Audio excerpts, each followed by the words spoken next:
Hey guys, what's going on? Damnation-n-Hellfire here, bringing you another great episode of Battle Pirates Crow's Nest. And tonight we got Magic Mike with us. What's up, Magic Mike? I'm just raring to go. There you Hello, go. everybody. And we got good old reliable Ross Crow. What's going on, dude? Good evening, everyone. I'm just glad to be here. You said you had your grandkid had a show or something tonight, right? I tell you, yeah, I rushed here. Actually, just got here in time. This is my grandson's first ever open house at his school and winter program. So it was a pretty exciting night for me. Oh, there you go. There you go. Everything went well. I hope no riots or anything. No, it was slick. It went well. It was really nice, actually. So it was good being a grandfather and all. Good deal. Good deal. Yeah, it's a good feeling. It's amazing. It's amazing the old fogies that play this game, right? All right. Well, we got some stuff to talk about this week. Let me get some screen sharing going on here, and we'll talk about some stuff. Okay. And there's that. So I guess the first thing we'll go into is the FM. We got some stuff going on FM. The new prizes came out this week. Mike, we'll let you talk about the two new resistors. Okay, well, we got a couple of new resistors. The one shown on the screen right now is a ballistic resistor. You can actually claim 5 of those. So I'm pretty sure they're going to be in that tier for a while. But they're tier 4.5. Give you some evade and some ballistic defense. And some about 72-10 combat speed, which I think, well, I would be guessing. So I was going to say I think is about the same as the other resistor, but I don't know that. It gives you some turn speed and map speed. Yeah, they're the same as the hydraulic resistors. Something to be aware of, though, they are not. You do not get the same speed that you do at a Speed System 6.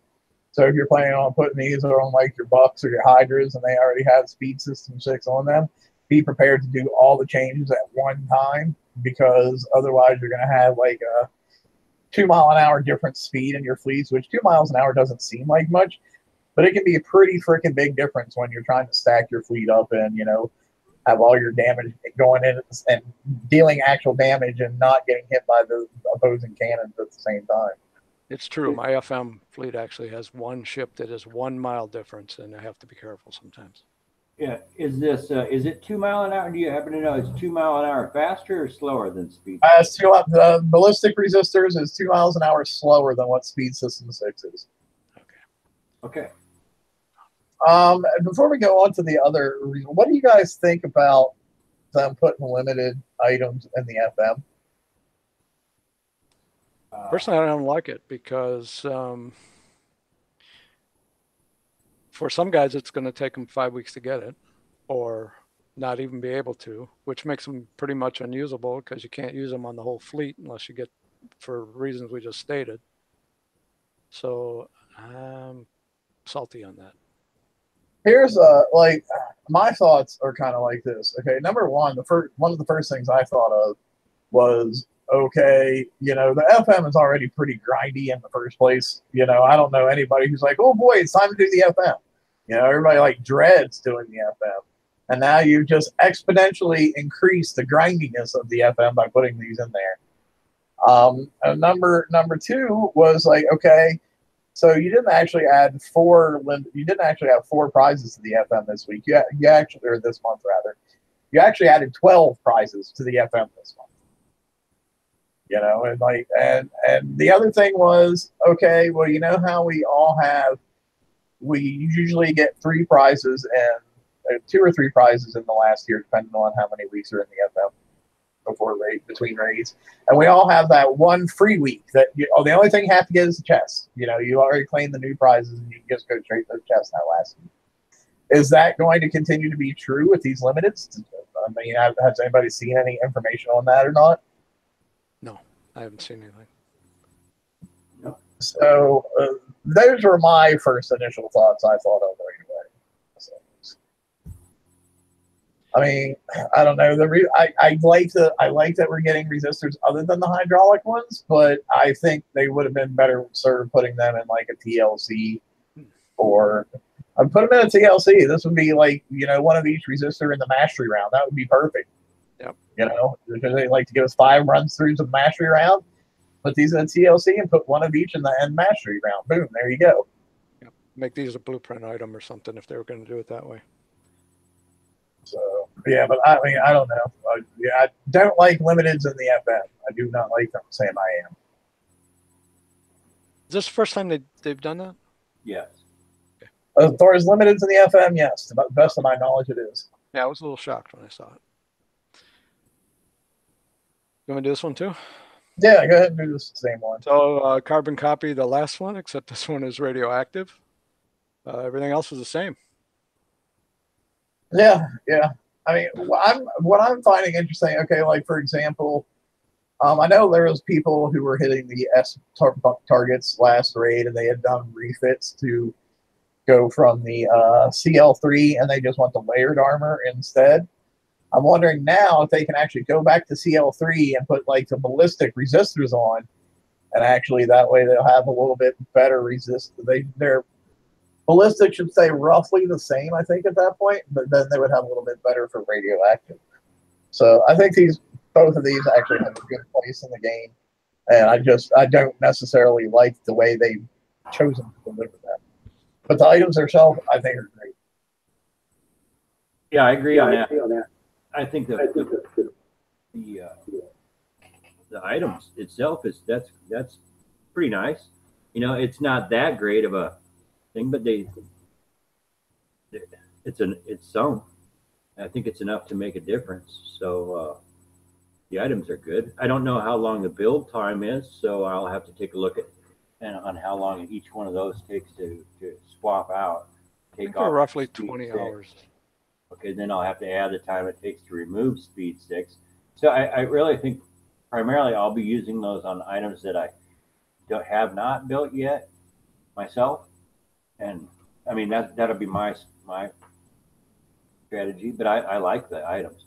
Did you say, Mike, did I hear you say there in the background it's roughly about 20 hours to do a switch out? That's my recall, yeah. Or about a 20-hour build. Gotcha. So, of course, you know, we would always like to see it be shorter, but all things considered, I don't think that's like horrible. But okay, anybody else have anything to say about resistors, or are we ready to move on? All right. Tactical insulator is another one of the new items. This was interesting because we got a picture on the forums that, okay, here are the stats. And between the time that picture was put up and it actually went live in the game, the stats had totally changed.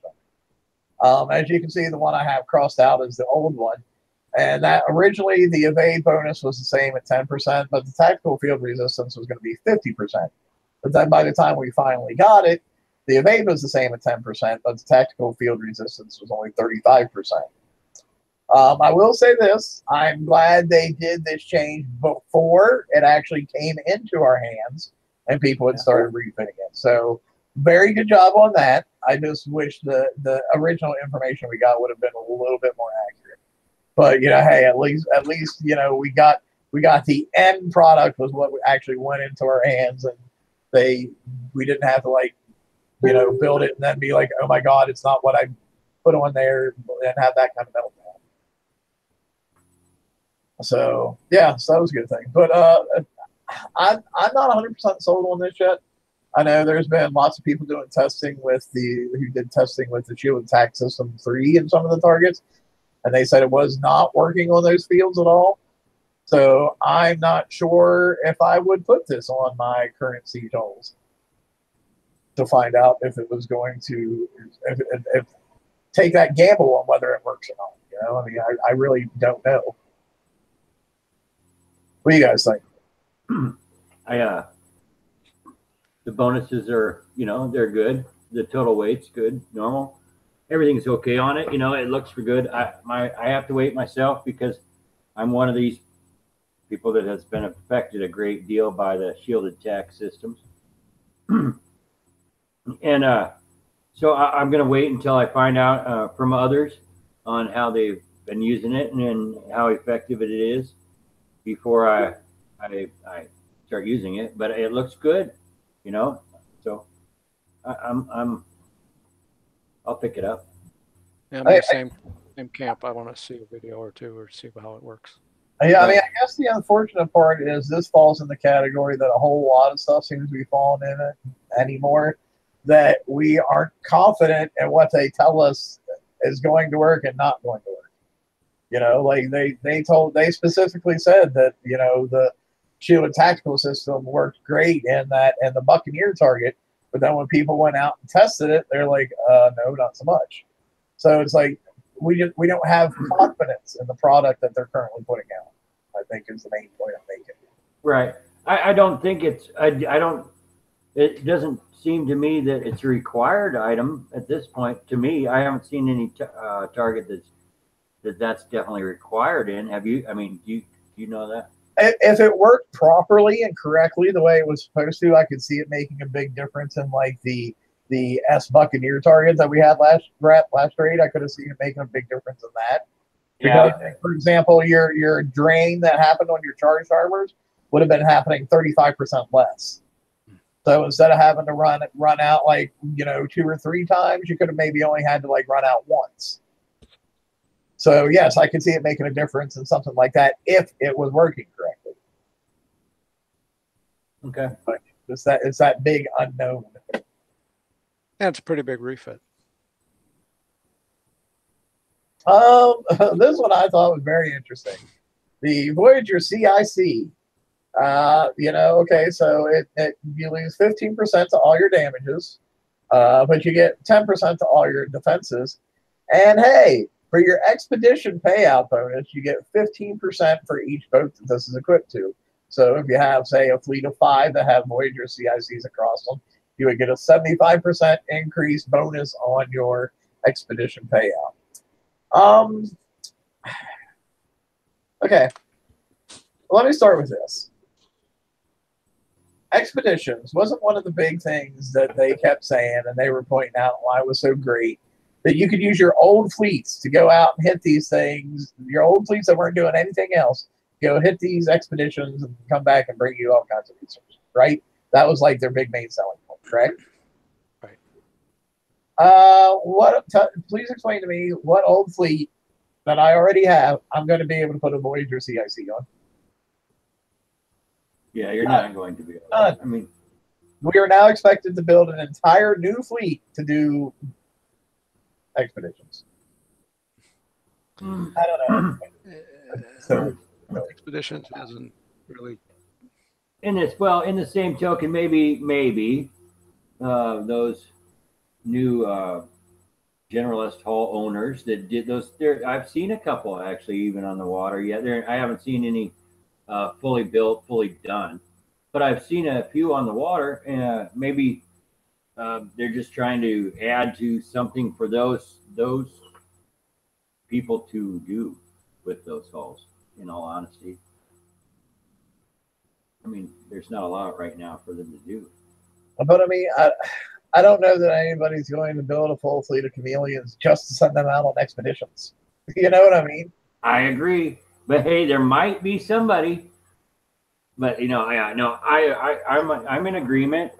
I'm not an expedition person, but there might be that, you know, there apparently are the expedition people out there.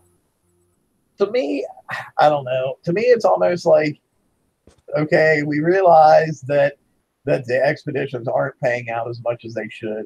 But instead of just coming out and admitting that, hey, you know, we should have made them pay out more, instead of coming out and doing that, they're going to be like, no, we know it doesn't pay out enough, but here's a way that you can fix it, but it's going to take you an entire freaking fleet to fix it. You know, it's a way of them putting the onus on us to fix their terrible payout, in my personal opinion. Anyway.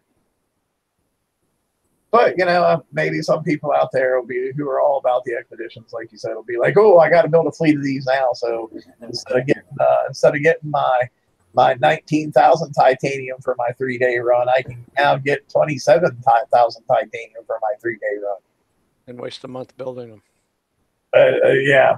As opposed to I could just go out and hit 185 and get more. Anyway, that's a whole different topic, and we're not going to go into that. Yeah. We also got TLC this week, the return of the March to War. Mike, you want to talk about this? You've been working. Yeah, you're going to use your fangs in this. Hopefully, you have them. I think the first couple of prize packs can be done on hunters pretty easily.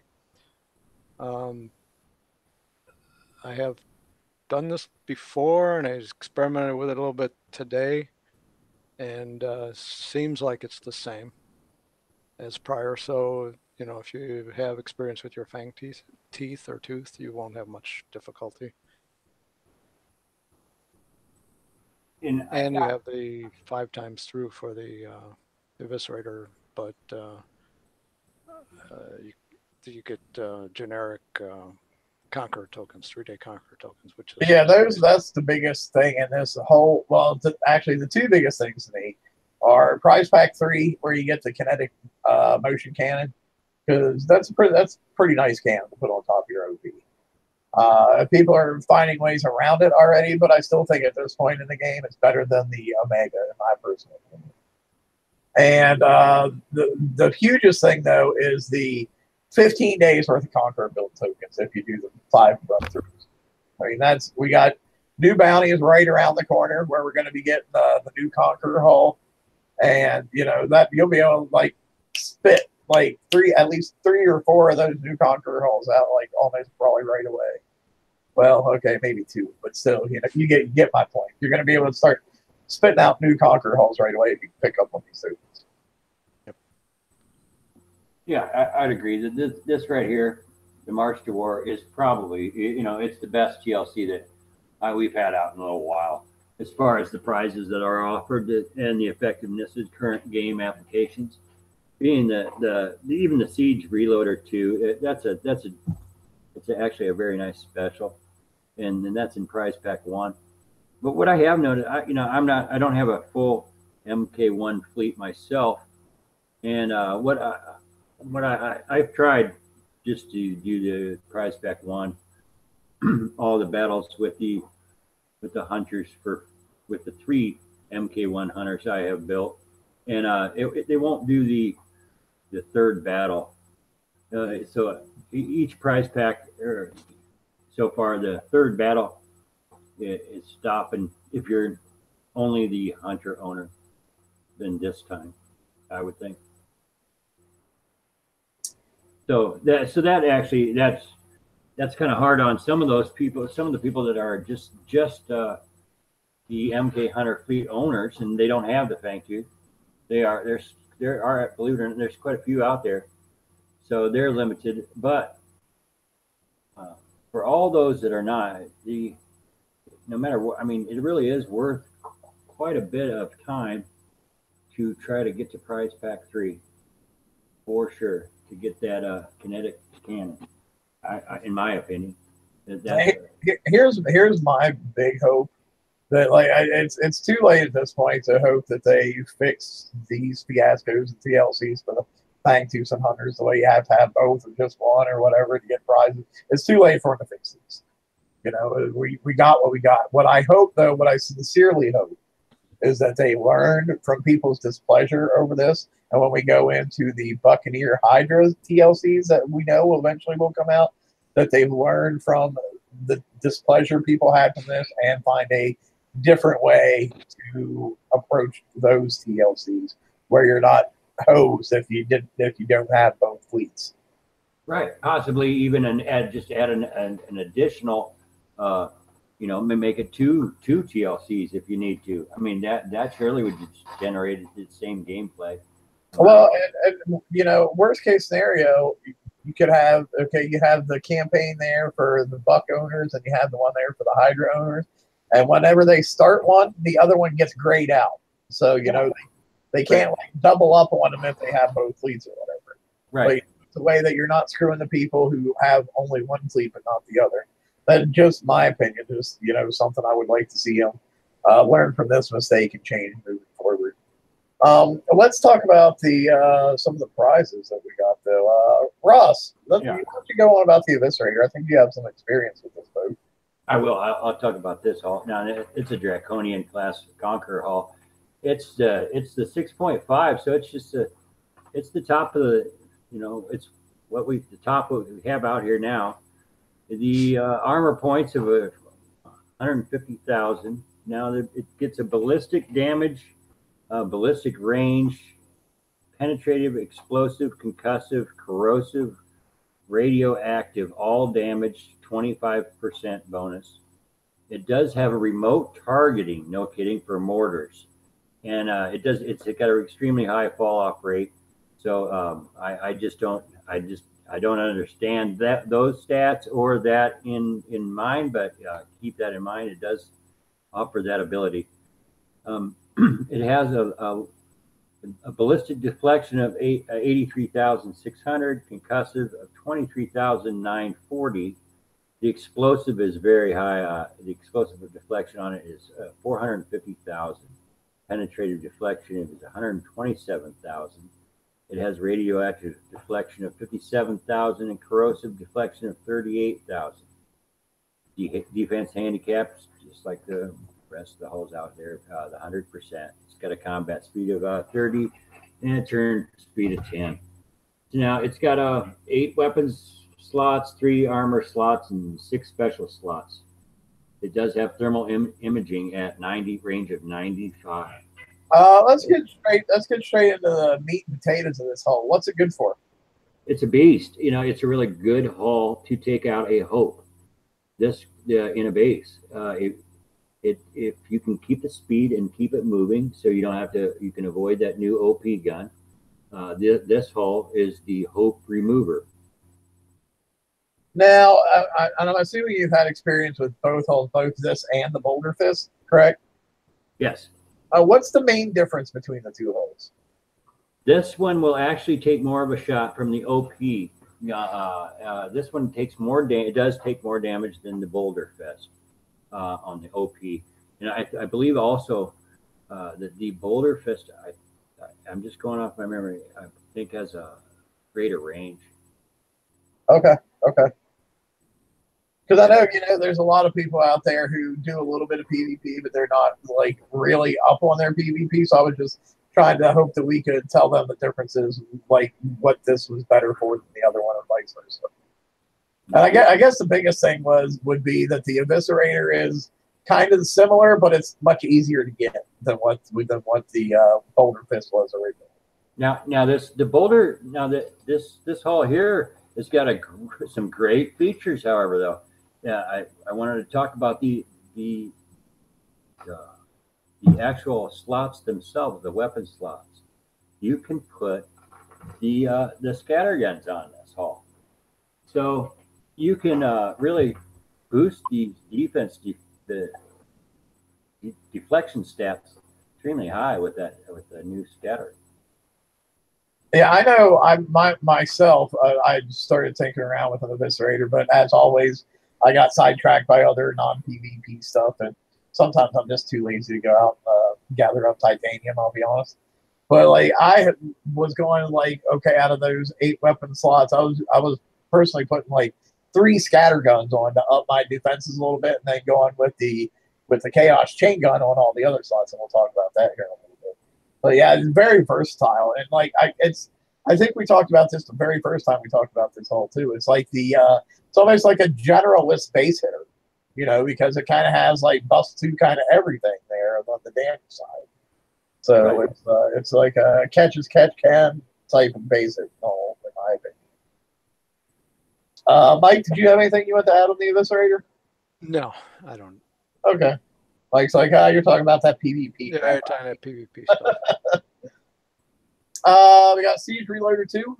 It gives you 15% to your penetrating, reload, concussive, ballistic, mortar, scattergun, rockets, radioactive, and it gives you 93% to your building damage and your wall damage. It's a little bit on the hefty side at a 25% weight increase. I don't know. What do you think of this special loss? I'm always like on these cross specials, I'm always torn, because I'm like, well, why would I not just use like regular siege targeting or something and go with a little bit slower reload, I guess a possibility is what it will stack with, in all honesty. If I can get that special to stack with some other things, maybe. Yeah, I mean, I guess there are certain times where it's like you just want that little bit more reload, and you want your building of all damage, but you just don't have enough special slots to do it all. So it's like, and this will come in at that juncture, I suppose. You know, it's quite a bit. It's quite a bit of a building and wall damage increase, though. 93% is quite a bit. Yeah, it's not bad. Chaos Chain Gun, Ross, go. Now, I love this. This is my favorite weapon in the game right now. It's a Draconian Conqueror Defender only, though. So you have to keep that in mind. Don't be thinking you can just add this to anything. So it is a cannon. It's a ballistic cannon. It's very heavy at 695 tons. Yeah, projectile speed's 550. Its accuracy is 70. Its range is 50. And its damage is 150,000. Now it's kind of a strange damage situation. So it covers across the board: penetrative, explosive, concussive, radioactive, and corrosive, all at the same time.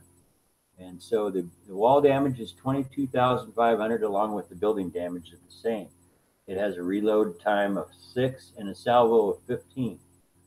This weapon here is a killer. In my opinion, it's my favorite. Yeah, I know. You start getting crazy DPS numbers when you start looking at this thing on Eviscerators. Now, granted, you have to go through. It's like, okay, where the actual, say, in a situation where you're fighting another boat, you're like, okay, well, what deflection numbers do they have, and blah blah blah. You got to look at all that. But just the numbers you get putting this on Eviscerators could be crazy. I think one configuration I was looking at with it was doing 7 million damage or something crazy. I think 7.8 something. It gets and it's not hard to get it that. You don't have to be some genius and have some magic combination of specials. You can actually get it. There's several special combinations you can use with this weapon, and you can get very high numbers. And you're right. The deflection stats, you have to be a mathematician to figure them all out. What actually hits and not. But what I can tell you is what actually hits. In the gameplay, it's a good weapon. It's a nice weapon. It's definitely chaotic looking at all those different damage types, though, that's for sure.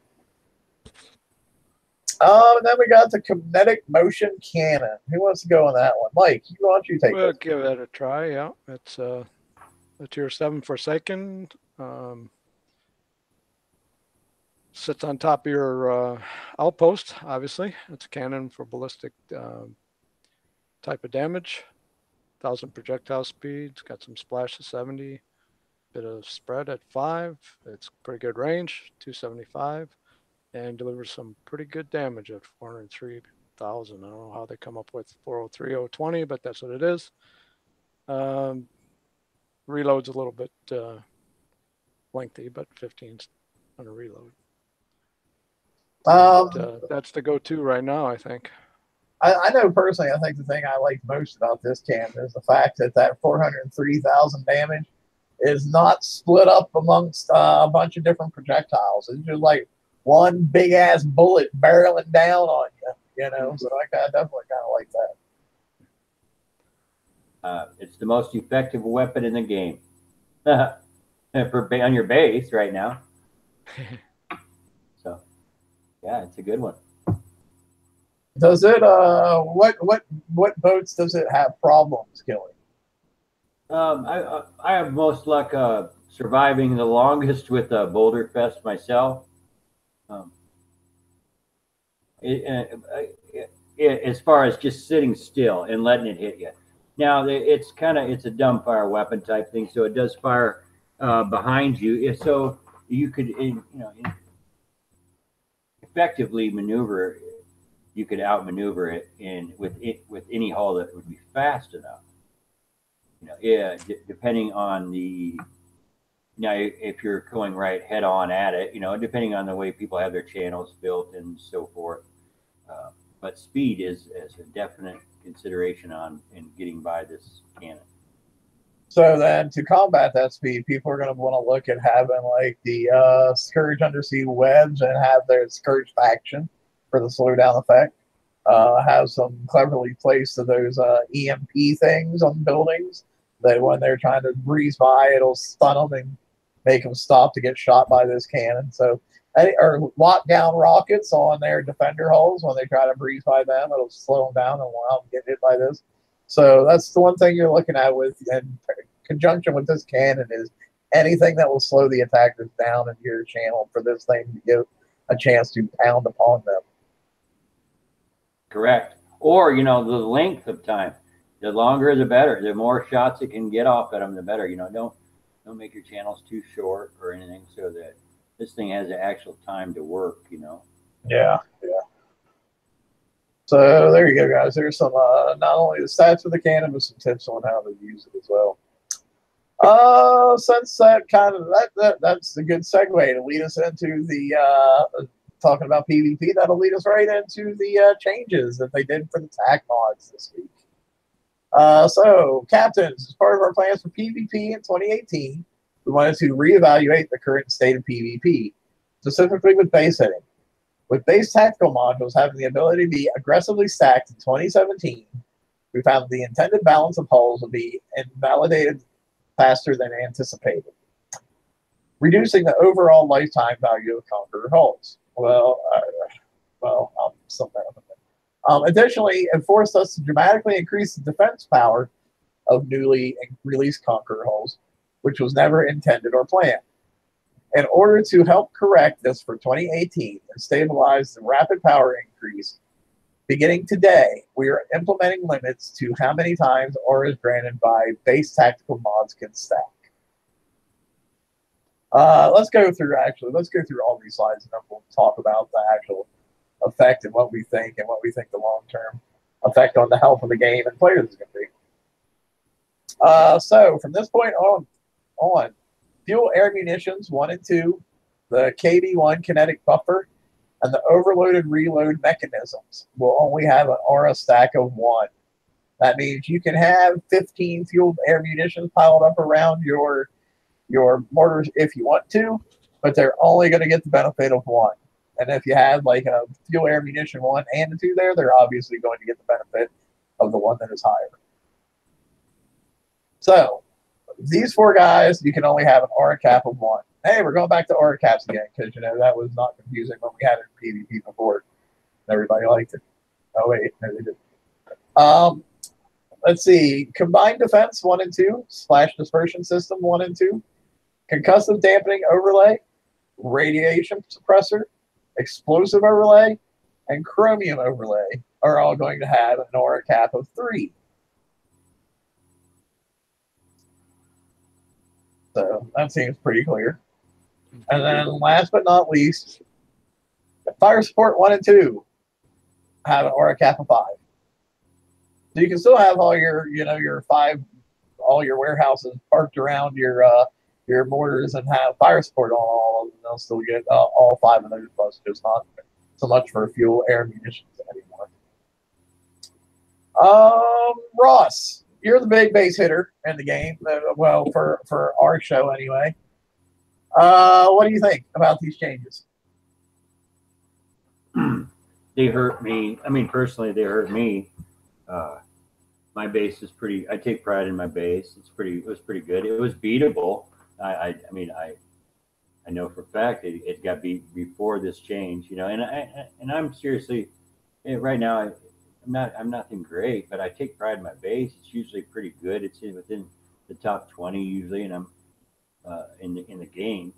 And it was beatable before. It took some effort and took some thought, but I would hopefully that the top 20 in the game would take some effort and some thought was my thinking. I just had a lot of time in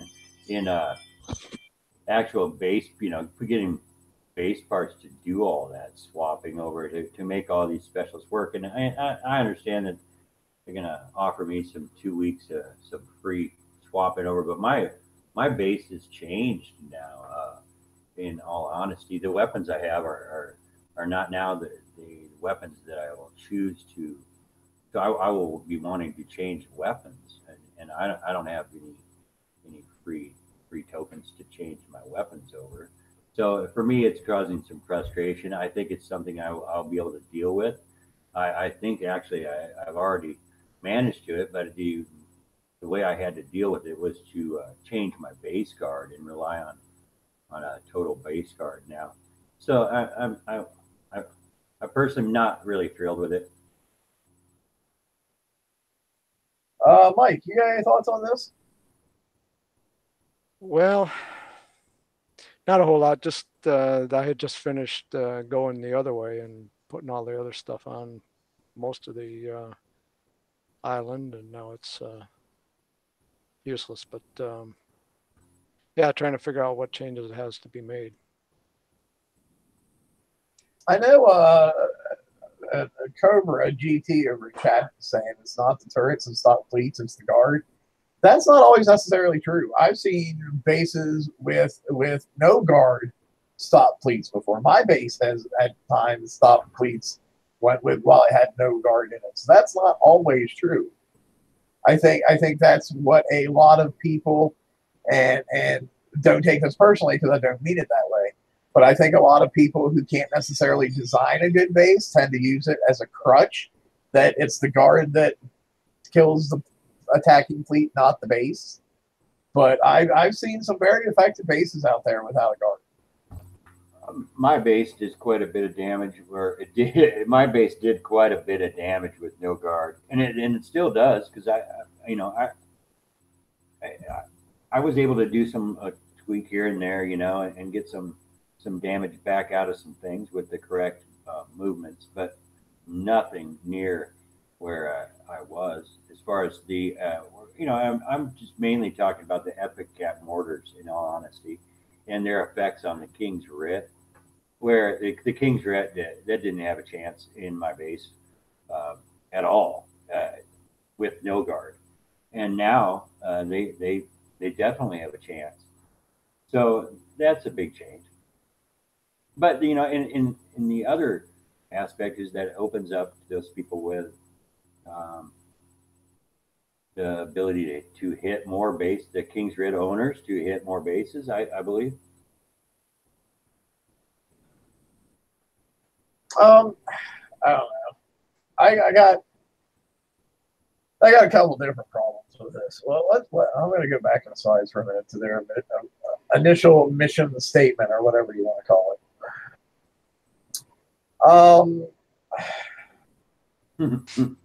Okay, when they're talking about the hulls being invalidated faster than what they had anticipated, that's been going on with the new basers in this game for as long as I can remember. Here today, gone tomorrow. You know what I mean? Like, let's here. Great example. Let's look at the Twin Blade. How long did the Twin Blade see on the ocean? A month till the King's Writ came out. It was gone. So I mean, this isn't a new problem. So acting like it was all because of the fact, oh, you can stack all this stuff now. No, this has constantly been a problem because of that pendulum swing that you guys can't manage to keep under control. Well, I have to hold off on my whole thoughts on the whole thing, because I see this, okay, and they're the ones that made the plan in the first place. So I guess it's their plan that they screwed up, but I didn't screw it up. So I don't penalize me in any way. Just make it even, so I can, I guess, offer me the same, whatever it takes for me to change to make me happy, and I guess I'll move on. But my real issue, honestly, is I'm holding off my whole thought on this until this is fine and I read this statement, but let's wait to see this conquer this tier 7 and see what happens. And is it I will agree with that, because until we see, I want to see if they actually do bring the deflection start bringing the deflection numbers down on the Conqueror hulls when we get to do it.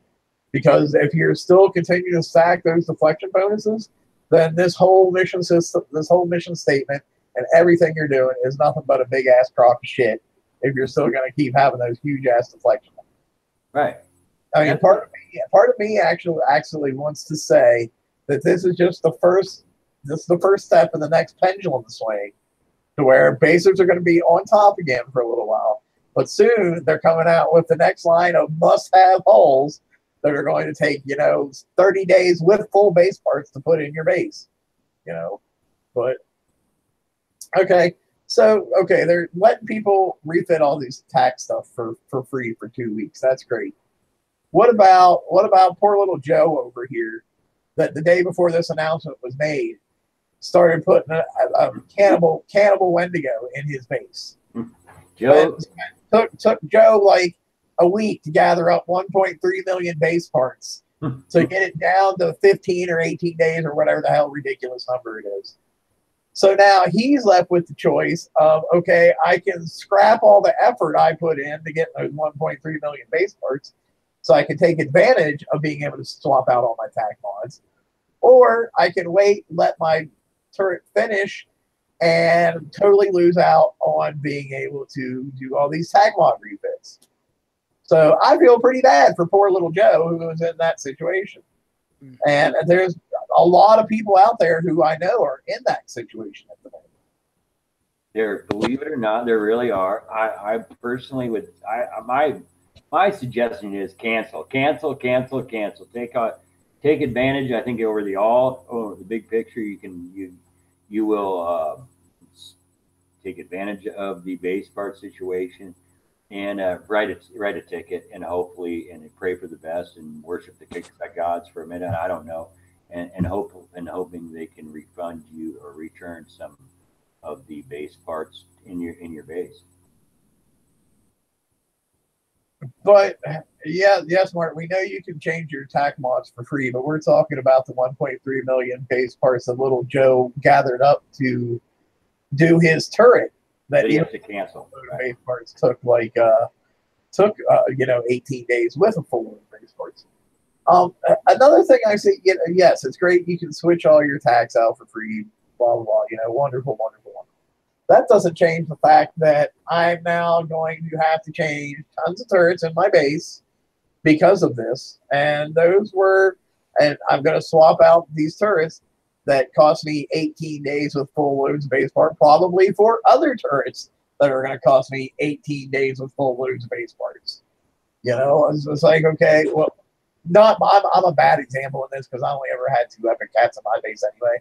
But for like several people who had like 4 or 5, they're going to be like, okay, well, I want to get rid of this epic cat, but now I'm going to want to replace it with an elite countermeasure or a cannibal Wendigo or something like that. So, it's like there's another 18 days of refits that I wouldn't have had to do with this change. It's not the change of the mods itself so much that's bothering. It's the change to the overall base and how much time that is going to take that is more concerning to me. I mean, this one change will be affecting the game months from now for people having to swap out and change turrets. Me personally, I'm in that position, and not everyone is, but I'm in that spot. I'm very heavy on the Epic Cat 5, and then I even have more of the regular cat. So, and I certainly won't want that many, any longer. So I definitely would want would have want the other limited turrets, So that's a lot of build time change over. But I can do it. I think right now, it's until we see these tier 7s, it's base guard, base guard, base guard.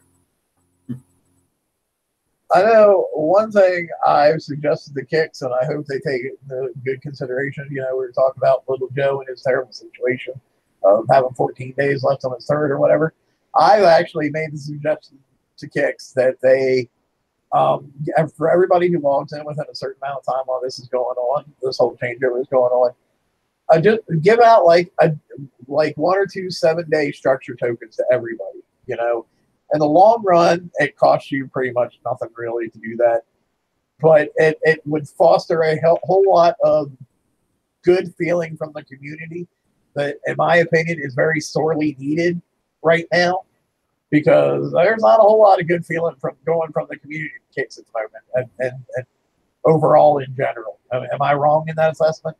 I would say that's correct. You know, even if they can just offer them in some other, even if they have to add them in some TLC that if people can actually achieve, that would be okay with me too. Just make it available. Don't set us back for your reduction here. Is all. You know, at least make it so I was, you know, had the same value base I had before. I would think. You know. I can work. There's workarounds, but bases are drastically changing. That's for sure.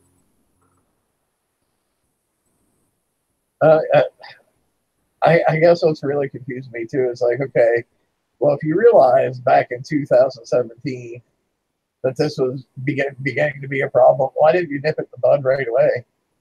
Why did you wait until everybody got 5 Cataclysm Epic Cats in their base? And why did you wait until everybody had, you know, all that stuff going on before you're like, oh, now that you're all set up and good, we're going to change everything? I mean, obviously you said right there in 2017, you saw it was starting to be a problem then. Why didn't you change it then instead of wait? That's my big question. But hey, you know, it's all our fault because we don't know how mechanics in the game work, right? That's right. It's a good time to hit bases. I have seen that though. In all honesty, right now, some big bases are falling because they're not. You know, they actually maybe not even had a time or aware of the changes. But by the time I've seen them fall, so it's something to watch that happen too. Well, like I know there was a discussion going on our page the other day about people were saying, "Oh, this is going to bring skill back to the game." I already thought there was a whole lot of skill in the top end part of the game. You know, people were managing to break into those top end bases, but they were really having to think about what they did. You know, and so I'm not sure how necessary these changes were. I really don't. I'm really not. SGS7 got mine before, but I mean they worked at it. They did a great job, in all honesty. Great job on it. But yeah, they got it right even before this change. So I've changed it since. So hopefully it holds. So we'll see. Yeah, I mean, I don't know. We'll see we're gonna have to wait and see what the actual real long lasting repercussions of this are. But I think the first Conqueror Hall will tell a lot when we see the deflection numbers on it. That's where the story will be told. And and here's another thing. Okay, well, are they taking into consideration that 403,000 damage that the OP cannon does? You know, because you can't be like, okay, now you can't stack these mods. Now we can bring down the deflection values of all these things. And it's like, oh wait, we still have that cannon that does 403,000 damage. No, we can't bring down those values. So yeah, that's it too. That's the real kicker. That weapon right now is, to me, the strongest base weapon in the game by a long shot. So yeah, I don't. It'll be interesting to see how this plays out. So I think the last slide. I think I only got one more slide. Yeah, VXP weekend. Yeah, it's coming. It'll be you know, typical Friday through Monday, 9 a.m. kicks time, start and finish. You have your regular raiders out there. You'll have your unidentified 100 siege styles target. They'll only spawn from the first 36 hours. Can't retreat, but if you kill it, you can get 3 defender class VXP tokens that are 10K each. So, you know, it's always good to have some defender tokens on hand. You know, I love when they give out these defender tokens, because defenders can be a real pain in the ass to rank sometimes. Sometimes the VXP targets we have, you can't even rank your defenders in. You know, like to see these siege style ones, I'm not sure you can rank defenders in there, can you? Because most of our current defenders don't move. So it's not like you can sail into range to get hit by the siege target, you know?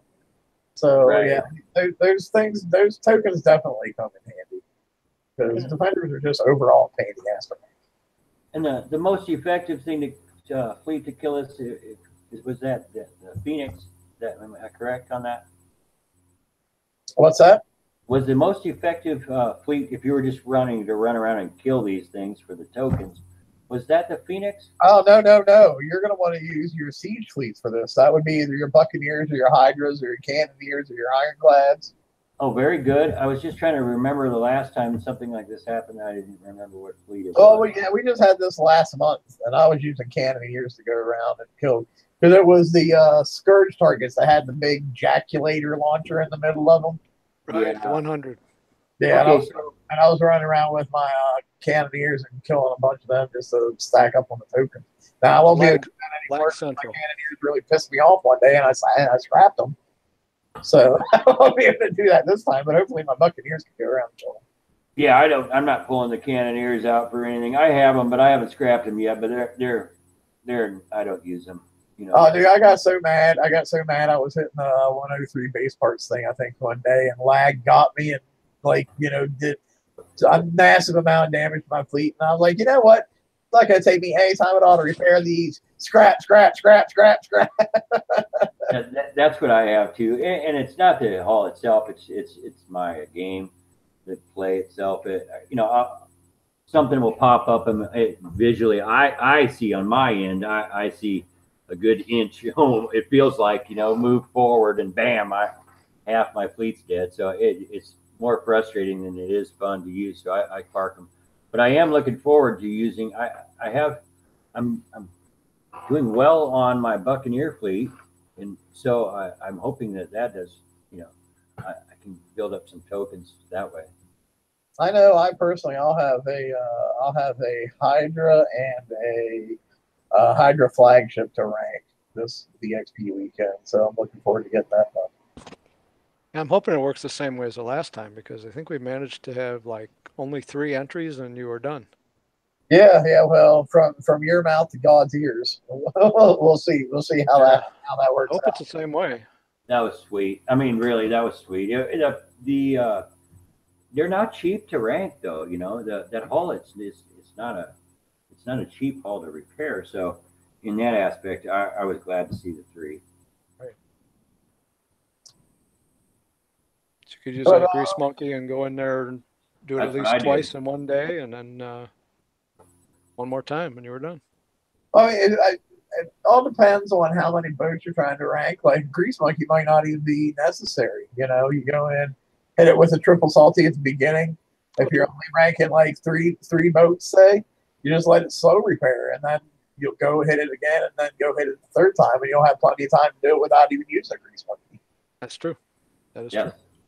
true. So that's something to definitely consider.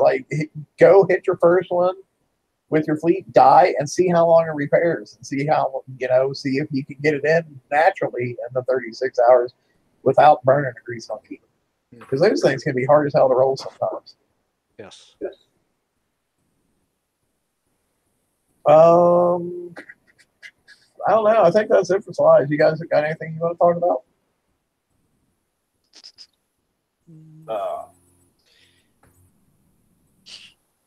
Not a whole lot. I've been working on the getting these specials to move around on my warehouses. I don't have it down yet. I've been working on the explosive damages so far, and I'm losing the critical. I think some stats have vanished on me on some, but the critical hit percentage seems to have disappeared on a couple of my turrets. So I'm not certain, but that's what I'm up to. Trying to redesign the base a little bit, make it a little bit better. What are you up to? Nothing. Actually, honestly, absolutely nothing. I log in, I make sure I have a ship building and a research going, and I log back out and go play other games that I'm having more fun with currently. So sorry to be a Debbie Downer, but you asked. I'm just trying to get all the chores done, and looking forward to the next raid and what might be needed for good build. I did not like the fact that they made the S target and the A targets dissimilar. Yeah, that was that's a real sore spot for me. You almost have to pick what you're going to hit, and that's what you're going to do. Now, as far as dissimilar, you're meaning that the difference would be, is it more than changing the special out for making it a ablative or ballistic defense totally, and instead of their ballistic radioactive? Is that what the difference is?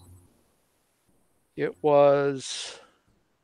had to do with the damage I think you took within those rings. Right. They were different, I do believe.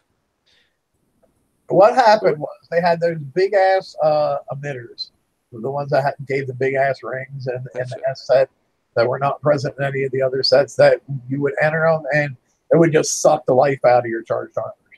Yes. I mean, I saw it. I just didn't, I'm trying to figure out totally. I just wanted to say to the public what exactly the difference is. I mean, because that was the big difference, and therefore hitting the S target, you would have to have exponentially a lot more ballistic defense than what you did hitting the A target. So right.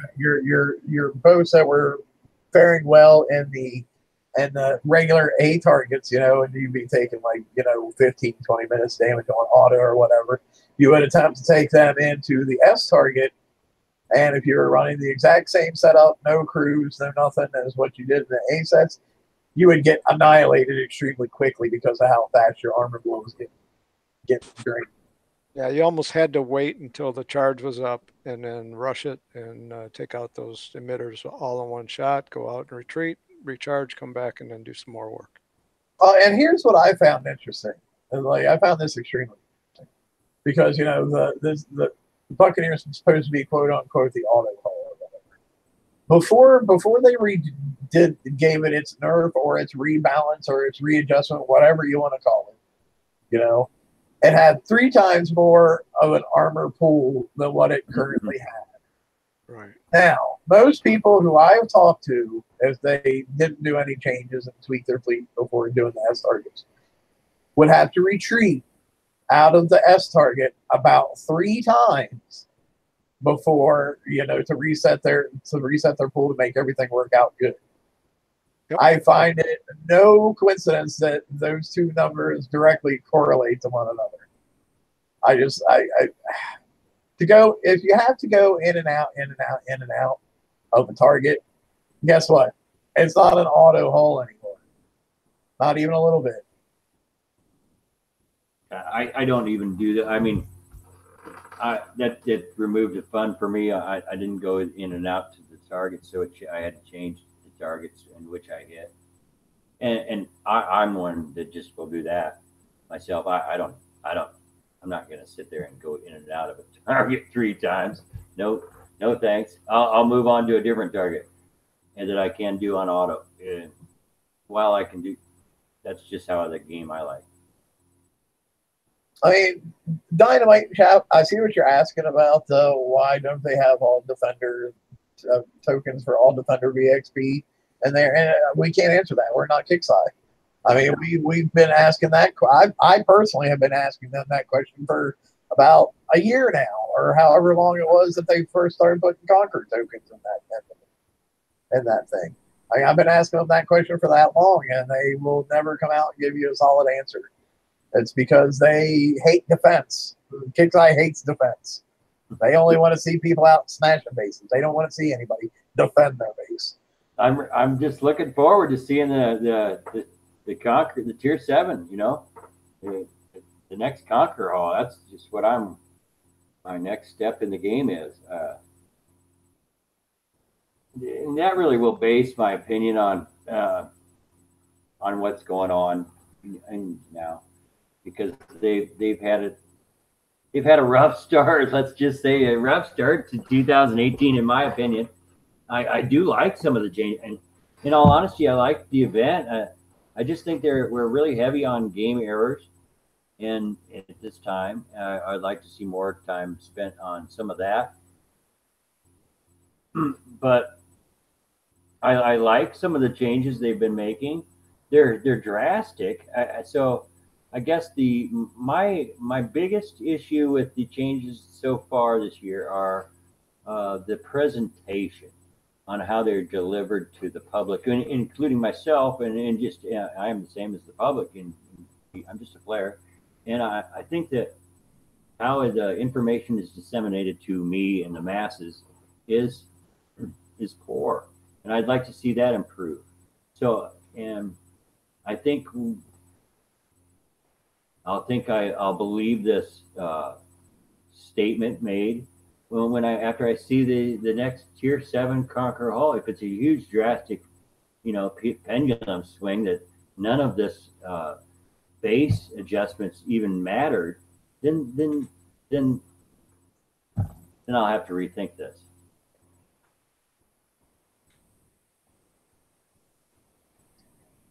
So, you're just now talking about dissemination information. One of the things, my personal pet peeve, is the fact that you now have to go to so many different places to find all the information you're looking for. Because now it's suddenly the cool thing for people to put information, game-relevant information, on their personal little Facebook pages that never actually makes it to the forums. I'm getting really tired of that. No, well, I got to tell you, I can't view the forums, so I like those, but I wish we did have a central location that maybe other than the forums, because I can't see the forums. So well, I mean, but that's my own fault. I mean, that's me. That's not indicative of the bigger Battle Pirates community, though. Right. No, and I agree. So if it was clear from the forums and easy to find, actually, would be good. For everyone. If they want to put that shit on their own little personal Facebook page, that's fine. But it needs to all go on to the regular main forums first. Yeah. That is the hub. That is where everybody goes. That's where all of us pages go to look for our information to see what we need to put on our community pages. I don't go to GD Aerospex's page every freaking day. As much as that might break his heart, I don't do that, because I expect my news to be on the actual official forums. I don't go to Rampage's Facebook page every day to see his WWE tweets. I want to see my Battle Pirates information on the page that's meant for the Battle Pirates information. Call me stupid, but that's what I want to see. You got any thoughts on that one, Mike? No, I happen to agree with you. I don't go to those pages on purpose anyway. I know I think I follow one of them, so by doing that, it comes up on my page.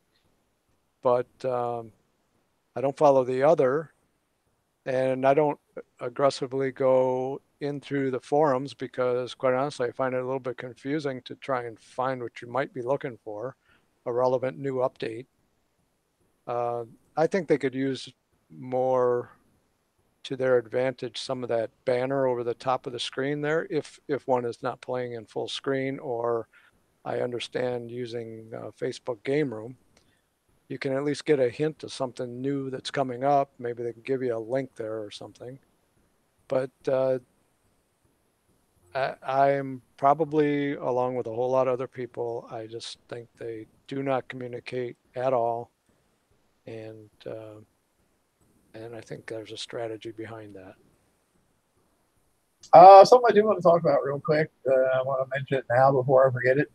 I found out today, and I didn't know this. I don't think anybody else knew it. They said that it was stated somewhere, but I never saw it. That apparently the 111s for the FM are not going away. Apparently they are now going to stay in the FM, from what we were told today. So that's a little interesting tidbit of information I'm going to throw out there. Because they were only allegedly going to be for 1 week, right?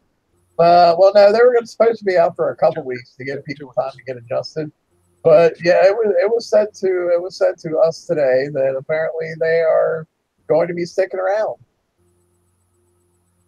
I actually hit one time ever because the damage was so comparable to the 115. I thought, you know, that I just went to the 115. Well, I think the big difference was the 111 doesn't have those two drat carriers in that as you go through that inner gate, right? Is that the big difference? I think that's probably the only. Well, I Oh, don't know if okay. there's any tuning difference, but that's the visual difference. Yeah, I mean, I don't know if I can't remember off the top of my head if it has both of the cold snaps and the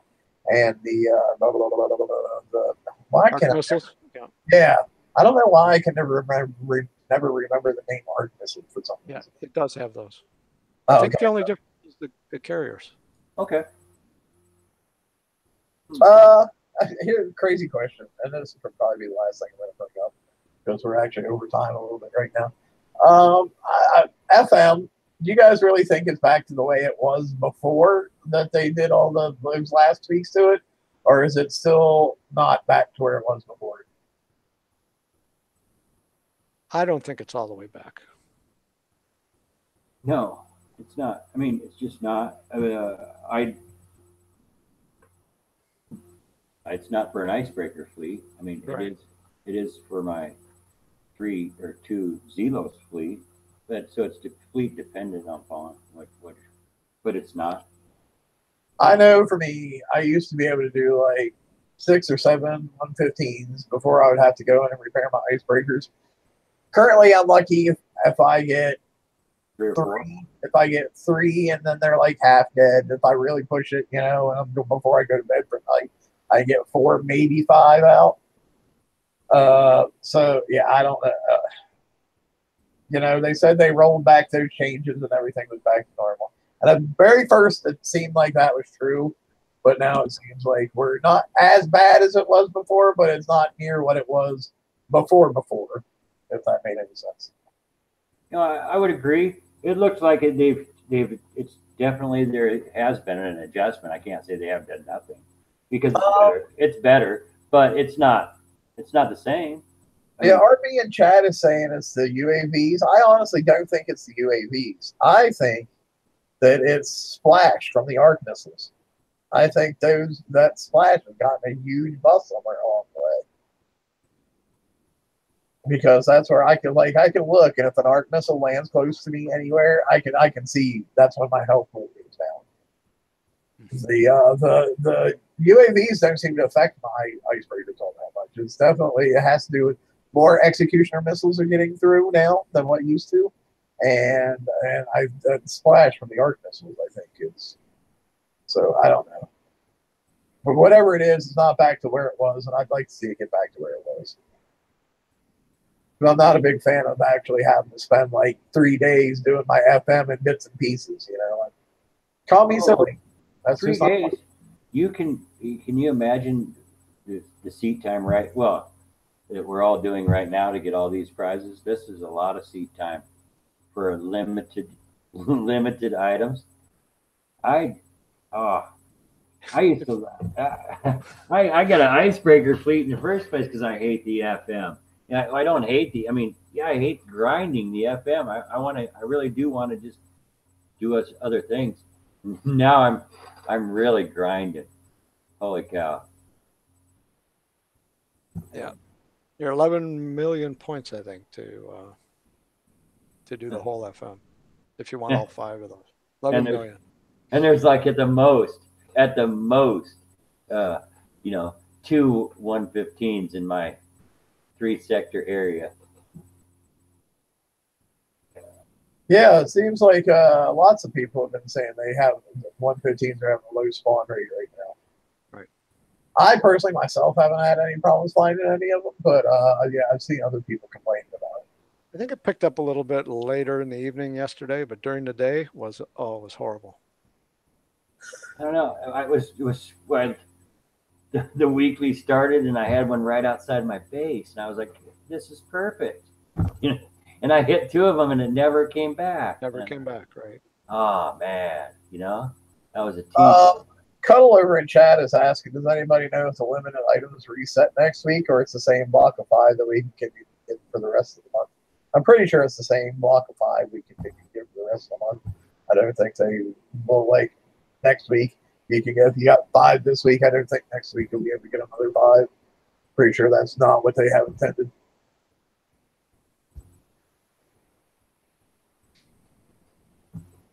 Yeah, I don't know. I mean, I Yeah, have the there's gonna- tool, but I just can't see that. I mean, that'd be. They're not trying to put things out of reach. Yeah. Yeah. Hey, they're starting to get a little bit into speculation at this point. Like not to wander there too much when I can. But yeah, I think we're gonna call it night for tonight, guys. Everybody, thanks for coming out. Mike, thanks for hopping on here and helping us out. We were a little short-handed. People have some stuff going on tonight. There for a while, I thought it might just be me and you, but then Ross did manage to swoop in at the last minute, so that was some good stuff. Thanks for having me. And, you know, sometimes you got to get down the bottom of the barrel. Hey, No. you never know when you're gonna find a diamond underneath all this coal that I have to dig through. Yep. All right. So, hey, but thanks for watching, guys. I hope you enjoyed the show.